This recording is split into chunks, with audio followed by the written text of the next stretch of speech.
Hello guys, first തന്നെ എല്ലാവർക്കും സുഖമാണെന്ന് വിശ്വസിക്കുന്നു. ഞാനിപ്പോൾ വീട്ടിൽ നിന്ന് ഇറങ്ങിയത് ഞാൻ 5 to 10 വരെ പഠിച്ച എൻ്റെ സ്കൂളിലേക്കൊന്ന് പോകാൻ വേണ്ടിയിട്ടാണ്. കുറേ നാളായി ഞാൻ ആഗ്രഹിച്ചൊരു കാര്യമാണ്. ഞാൻ പഠിച്ചിരുന്ന ആ സ്കൂളിലേക്കൊന്ന് പോകണം, പഠിച്ച ക്ലാസ്സിലേക്കൊന്ന് കയറണമെന്ന്. പക്ഷേ ഇപ്പോഴാണ് അതിനൊരു അവസരം കിട്ടിയത്. അങ്ങനെ ഞാൻ വീട്ടിൽ നിന്ന് ഇറങ്ങി നടന്നു. പക്ഷേ റോഡിലെ അവസ്ഥ ഭയങ്കര റിസ്ക്കിയാണ്. അവിടെ വലിയൊരു ഫ്ലൈ ഓവർ പണി നടക്കുകയാണ് ഗൈസ്. ആ തിരക്കിനിടയിൽ പണിയെടുക്കുന്നവരുടെ ഒരു ഹാർഡ് വർക്ക് കണ്ടപ്പോൾ ശരിക്കും റെസ്പെക്റ്റ് തോന്നി അവരോട്. സത്യം പറഞ്ഞാൽ അവരുടെ അവസ്ഥ ഒന്ന് നോക്കണേ. രാവും പകലും ഇല്ലാതെ വെയിലും പൊടിയും ഒക്കെ കൊണ്ട് കഷ്ടപ്പെടുന്നു. എന്തോരം മരണവും സംഭവിച്ചിട്ടുണ്ട് ഈ ഒരു റോഡ് പണിയുടെ ഇടയിൽ. അങ്ങനെ കഷ്ടപ്പെട്ട് സ്കൂളിലെത്തിയപ്പോൾ അവിടെ എക്സാം നടക്കുകയായിരുന്നു. അതുകൊണ്ട് ക്ലാസ്സിൽ കയറി വീഡിയോ എടുക്കാനൊന്നും പറ്റിയിട്ടുണ്ടായിരുന്നില്ല. അടുത്ത തവണ വരുമ്പോൾ എല്ലാം ക്ലിയറായി കാണിച്ചു തരാം. എങ്കിലും ആ ഒരു ക്ലാസ് റൂം കണ്ടപ്പോൾ ഒരുപാട് സ്കൂൾ മെമ്മറീസ് ഓർമ്മ വന്നു. സത്യം പറഞ്ഞാൽ എൻ്റെ ഫസ്റ്റ് ലവ് സ്റ്റാർട്ട് ചെയ്തത് ഇവിടെ വെച്ചാണ്. അതുകൊണ്ട് ഈ സ്കൂൾ എനിക്കൊരു വലിയൊരു ഇമോഷനാണ്.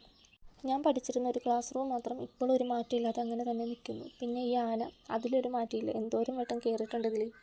തിരിച്ചു പോയപ്പോൾ പണ്ട് ഞങ്ങൾ പോയിരുന്ന അതേ കടയിൽ നിന്ന് ഇന്നും സിപ്പപ്പ് വാങ്ങി. ആ പഴയ ക്ലാസിക് ടേസ്റ്റ് ഇപ്പോഴും ഉണ്ട്. അങ്ങനെ എൻ്റെ ഓൾഡ് മെമ്മറീസ് പുതുക്കി ഞാൻ വീട്ടിലേക്ക് മടങ്ങി. Okay, by.